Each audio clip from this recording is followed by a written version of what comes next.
They fought for democracy across an ocean while democracy was denied at home. 1.2 million Black American men served in World War II. This is the story of how they changed everything, despite the system trying to stop them. September 1940. The Selective Service Act becomes America's first peacetime draft. Civil rights leaders push President Franklin D. Roosevelt to allow Black men to serve in integrated regiments. His Secretary of War, Henry Stimson, refuses. The compromise? Black men could serve, but segregated, always segregated. The military believed Black men were unfit for combat, so they relegated them to labor. Cooks, mechanics, digging ditches, unloading supplies. It was deliberately designed degradation. But when casualties mounted in Europe when they desperately needed soldiers, the military had no choice. They had to fight. And when they did, they became legends. In June 1944, a group of Black pilots trained in segregated Alabama transformed the entire war effort. The Tuskegee Airmen flew 312 bomber escort missions between June 1944 and April 1945, losing escorted bombers to enemy aircraft on only 7 of those missions. Compare that to the average among other fighter escort groups in the 15th Air Force, which lost 46 bombers on average. Bomber crews began specifically requesting the red tails, the Tuskegee Airmen with their red-painted aircraft tails.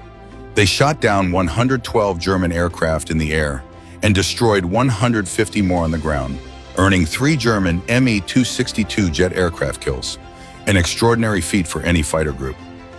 But the air war wasn't the only front where Black soldiers shattered every racist myth the military had constructed. On November 7, 1944, the 761st Tank Battalion, the Black Panthers, entered combat for the first time at the Belgian town of Morville-le-Pacifique in what soldiers described as an inferno of battle. General George S. Patton told them before deployment, "Men, you're the first Negro tankers to ever fight in the American Army. I would never have asked for you if you weren't good. I don't care what color you are, as long as you go up there and kill those Kraut sons of bitches." They didn't let him down. The 761st endured 183 consecutive days of continuous combat, a record most frontline units only served for 1 or 2 weeks. By March 1945, they had destroyed hundreds of enemy vehicles, inflicted 4,000 casualties, and captured nearly as many prisoners. They participated in 4 major Allied campaigns across 6 countries, inflicting over 130,000 total casualties. In January 1945, during the Battle of the Bulge, they fought hand-to-hand against the elite German SS Panzer Division. Outnumbered, outgunned, but they held their ground. Then there were the drivers. The Red Ball Express was organized in August 1944 to move supplies 24 hours a day to the front, with 3 out of 4 drivers being African American. These drivers delivered gallon, ammunition, and medical supplies under constant enemy fire, often requiring armored escorts to get through German pockets. In less than 3 months, the Red Ball Express rolled through 40,000 tires while delivering 412,000 tons of ammunition, food, and fuel to sustain the entire campaign. Every single one segregated, every single unit commanded by white officers, every single achievement overlooked. But here's the thing about truth: you can suppress it for a while, you can ignore it, you can deny it, but you cannot erase what actually happened. After the war ended on September 2nd, 1945, these same soldiers returned home to a country that still hated them. Black soldiers faced violent white mobs who resented African Americans in uniform, viewing them as a threat to the Jim Crow social order.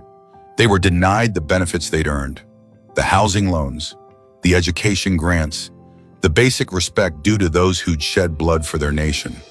But they had proved something that changed America forever.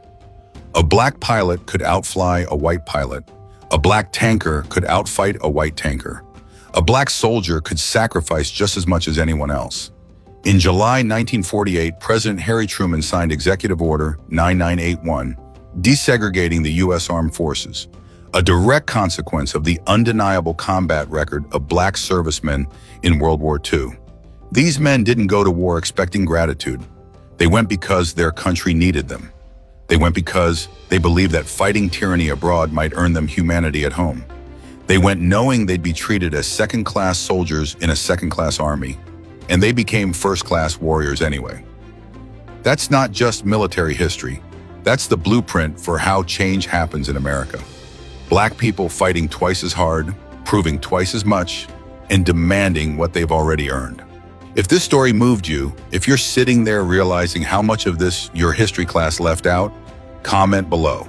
Tell me, which of these black heroes shocked you most? The Tuskegee Airmen, the Black Panthers, the Red Ball Express drivers? Like this video, share it with someone who needs to understand that desegregation didn't happen in a boardroom. It was earned in blood, sweat, and sacrifice on the battlefields of Europe. Subscribe to Ikemefuna History TV. We tell the stories they buried, the victories they tried to minimize, the sacrifices that forced America to evolve. Every week we go deeper into the resistance, the resilience, and the radical truth that official histories often omit. History is written by those who refuse to let it be forgotten. Be part of that movement. Comment, like, share, subscribe, because these men deserve to be remembered as what they were, heroes.